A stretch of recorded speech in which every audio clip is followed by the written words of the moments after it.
ሳምንት ሰይፉ በኢቢኤስ ፕሮግራም ከ5 ዓመት በፊት በደረሰባት የአሲድ አደጋ ትልቅ መነጋገሪያ የነበረችውና አሁን የተሞሸረችው ካሚላትና ባለቤቷን መልስ ጠርቷል።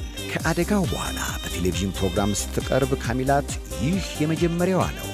ያልተሰሙ ብዙ አዳዲስ ነገሮች ከካሚላት ጋብቻ ጋር እና እንደውም ማረሳው ነገር አለ ኃይሌ ካለው ነገር አንፃር ለምሳሌ አደጋው ተከሰተ ከዛ በኋላ ይሄንን የሚያህል ትልቅ መሻሻል ሊመጣ የቻለው ምን ተደርጎ ነው?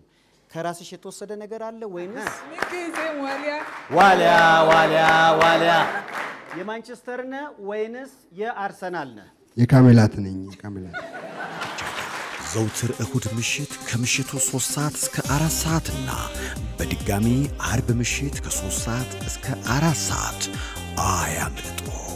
ሰይፉ በኢቢኤስ